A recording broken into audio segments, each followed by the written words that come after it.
going to talk about knives. Got 20 stitches in my foot today, not from a knife, from stepping on something. So I can't be outside. I'm sitting in the house bored.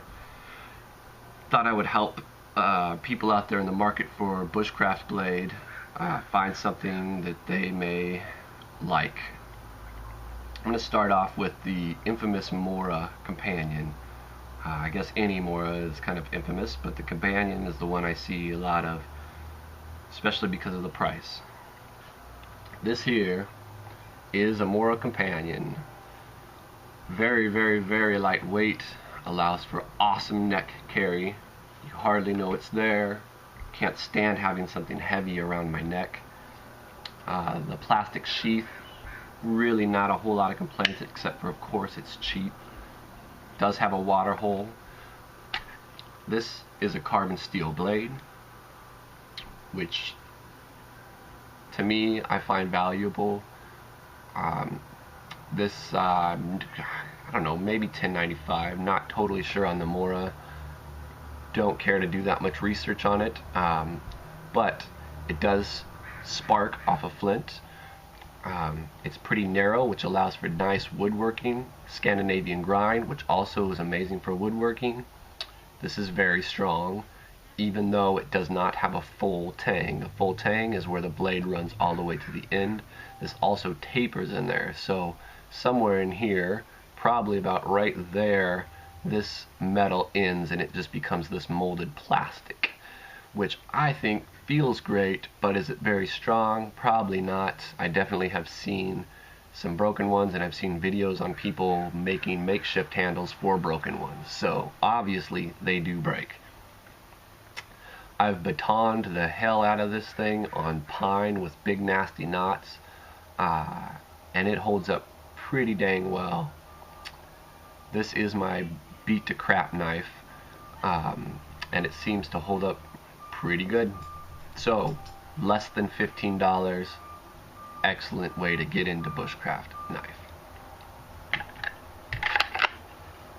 Another option is a Condor.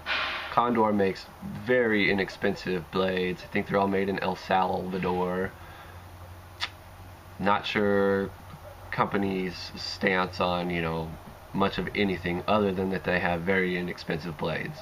I was going to order a Condor bush lore as one of my very first bushcraft blades, and they made a mistake and sent me this knife, which I believe is a Condor Sapien.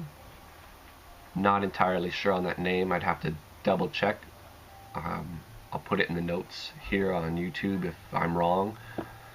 But this came by mistake. I would have never ordered this, but now that I have it, I actually do kind of like it. Haven't used it in the bush much. It's 1075 carbon steel, I think. I think all of their blades are.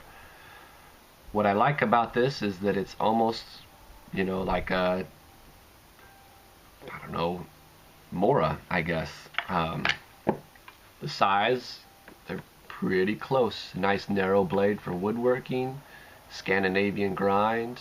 It is very much thicker. Full tang all the way through, nice and thick.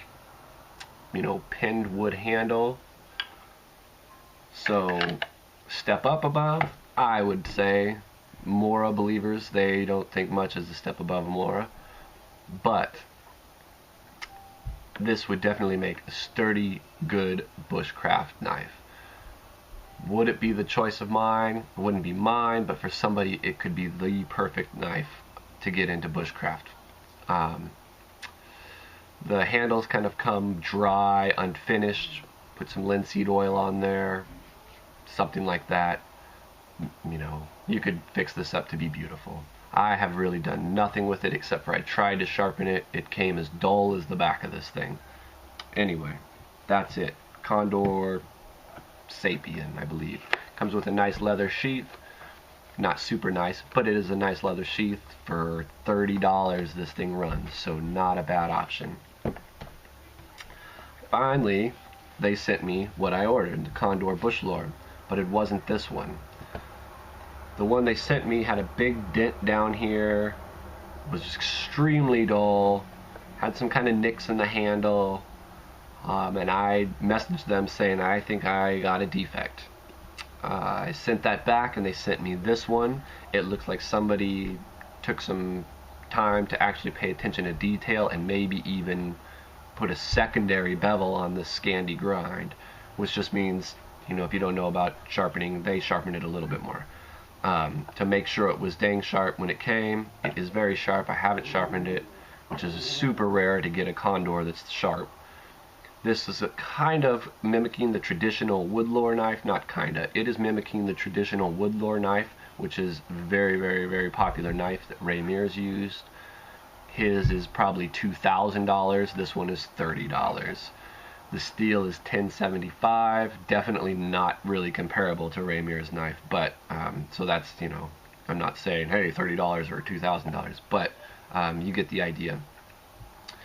This, I would have no problem with this being my only bushcraft knife. This is a great blade. I mean, $30, you know, I haven't really finished the handle with linseed oil or anything. No complaints. I mean, now that I actually have one that was finished well, it's such a stellar, awesome thing. I'm sure it's got nasty wood glues and fillers or whatever. I mean, it's not like it's a custom, beautiful knife, but for $30, this is a badass entry-level bushcraft knife or a forever bushcraft knife. There are other options a little bit higher in the $50 range, which I don't really have, but I would probably still, you know, pick one of these up because it's definitely a decent blade. So next, I've got a Bushcraft Northwest 01. 01 stands for the steel that it's made out of, which is an 01 tool steel. The sheath is made by JRE Industries or something like that, JR Industries. Very awesome. I love the style of sheath. The blade, the knife itself, it's just phenomenal. I don't think you can find these anymore. If you can, buy it. I'm guessing it's probably $200 or more, maybe less if it's beat up. So it's not really super entry level unless, you know, you're feeling abundant. Most of these don't have this ebony wood handle. They come with bamboo that's pressed kind of like a micarta. They look super sharp. I mean, they look great. This has this thumb scallops, which are very comfortable for certain cutting positions. The handle is just awesome fitting. Love the shape of the blade. It's nice and narrow for working with wood. Good point for working with wood. Just super stellar knife. $200. So when we get into $200 range, of course, the world opens up for blades.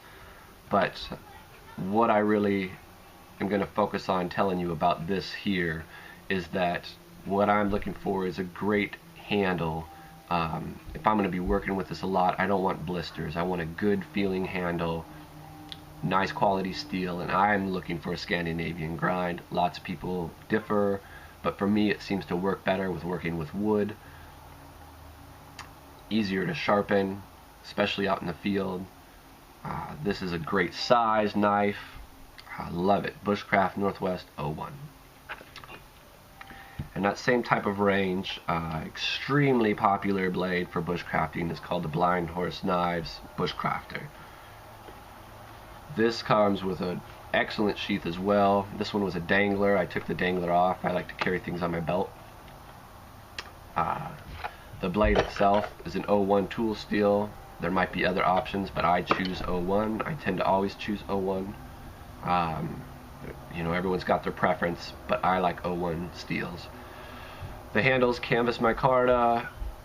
This one I had polished. This is not how the Scandi grind one comes. I also had liners put in, which is not how it comes as well.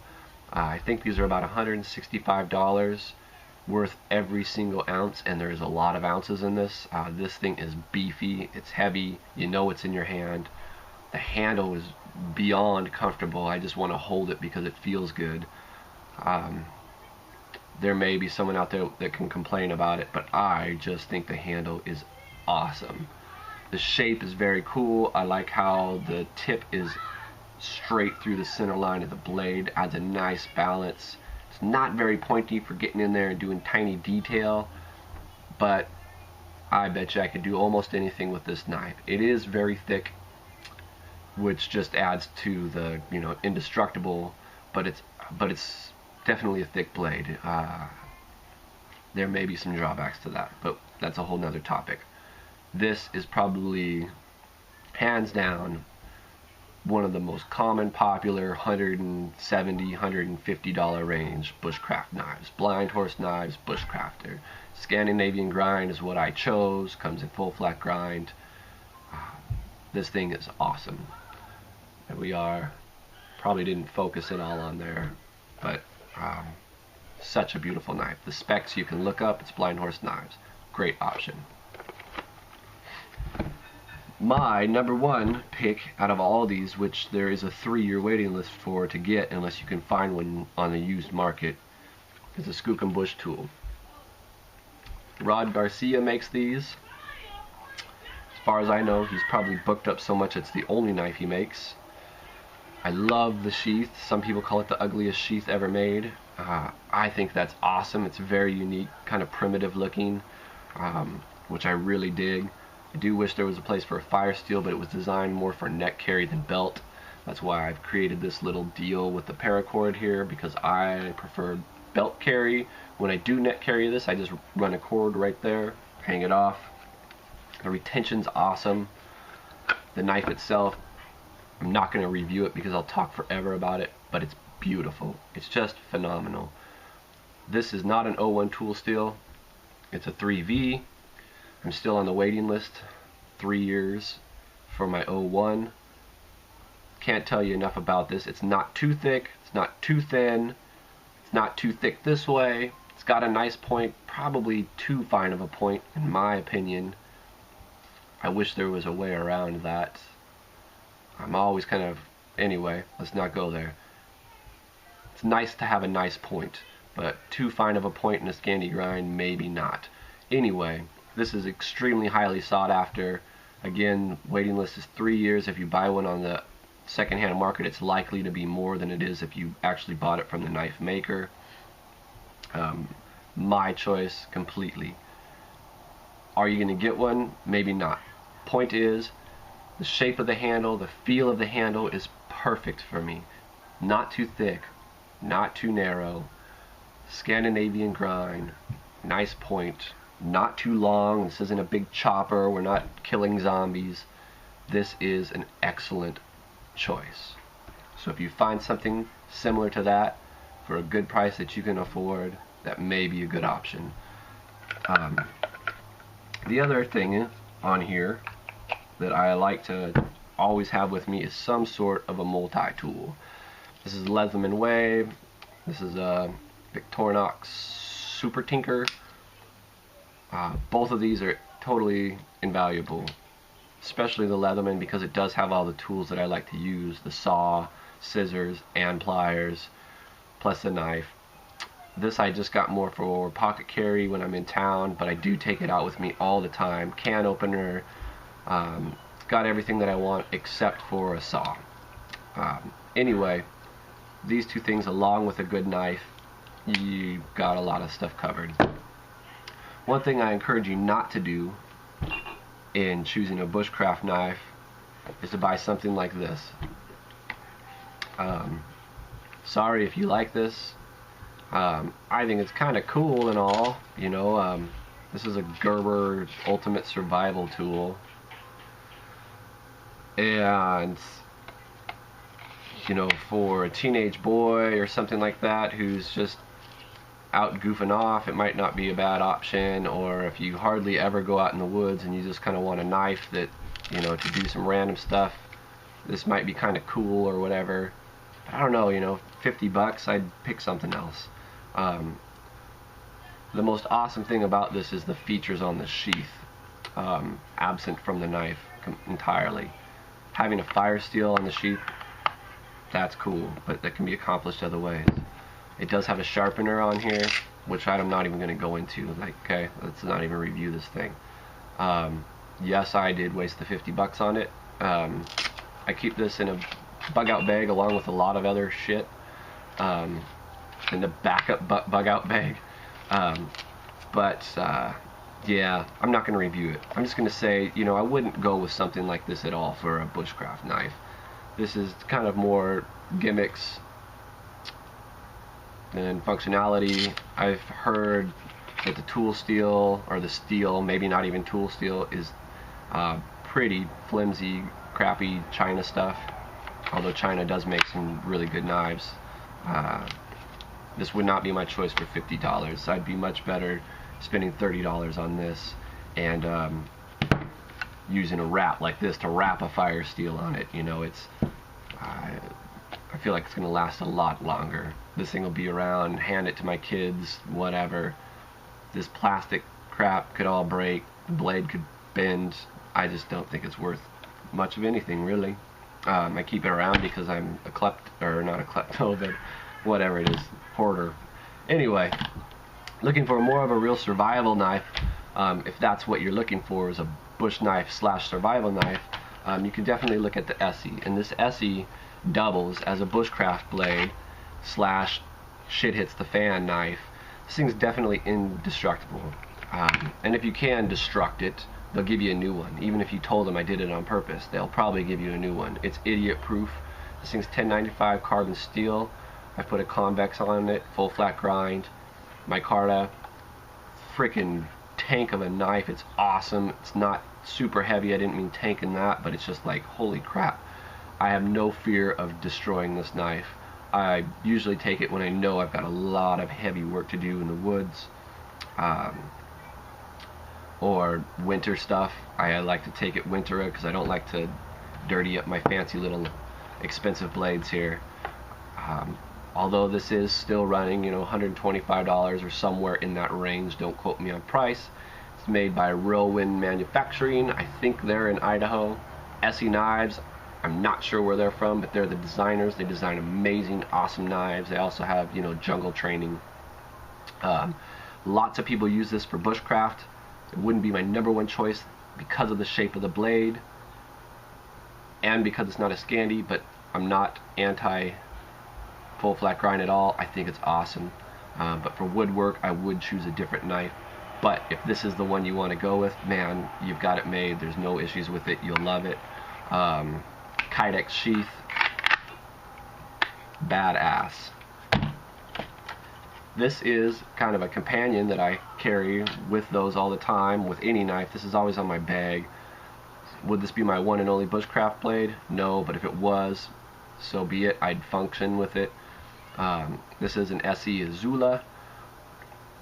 I don't know what to tell you except for this is probably one of my very favorite knives I own. I'm always with this blade. Love it.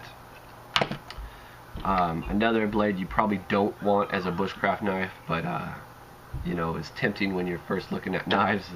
Something like this. I've bushcrafted the hell with it. And what does bushcraft even mean? You know, that might be another topic, but for me, it's playing in the woods really and having fun. And this does it, but it doesn't do a lot of the woodwork. This is an Esee 5. It is a survival knife. That's their description of it. It is a pilot survival knife. It's like a 1/4 inch thick. It weighs a pound. This thing is a monster. It's got a little divot here for a bow drill set, pummel glass breaker, whatever. Fact of the matter is, this is like, to me, seems like urban survival. Shit hits the fan, strapped to your bug out bag. Not necessarily taken to the woods and bushcraft with. I've done it a bunch. After doing so, I would have chose something different for my big chopper blade. Maybe the Esee 6, or just a nice machete, which I do have. But this is very cool. Probably not the best bushcraft blade. If you like something like this, go with the 4. A little bit shorter, a little bit more maneuverable, way lighter. Anyway, so that's kind of my little introduction on choosing a bushcraft blade. Something like this, despite how tactical it is, you know, may not be the best option for working with in the woods all the time. But it is cool. This will work. This may even work better. $100 and some dollars, $15. You know, the Moras, that's why they're so damn popular. The Condor, $30. Shoot, are you kidding me? $30, you know, $175 from, you know, right there. It's hard to tell, but truly, I mean, you know, getting into it, try one of these, unless you've got the money. And of course, if you've got the money, I mean, the suggestion is to go for something badass, you know, a Bushcrafter.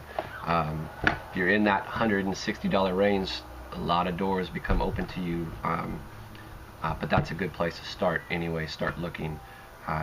Once you start looking at something like this, you'll learn about the endless other options in that price range. But you know, 8 out of 10 times people do choose this one. Anyway, moral of the story is, you know, even if you have a freaking kitchen knife, it doesn't matter. Bushcraft is about being in the woods, having fun, sometimes not even being in the woods. You know, I've backyard bushcrafted, I've couch crafted, sitting there whittling wood, making spoons, whatever it may be. Bushcraft is about, you know, crafting, learning how to live with nature again, learning how to sustain yourself with little, you know, little tools and, you know, what you have. So it's not about having the coolest, most expensive, badass knife. It's about having one that does the job. So in doing so, find something that fits, find something that's comfortable, find something that cuts, and keep that thing shaving ass sharp. Alright, thanks so much. Subscribe, like, comment, ask any questions. And don't troll. Thanks so much. Bye.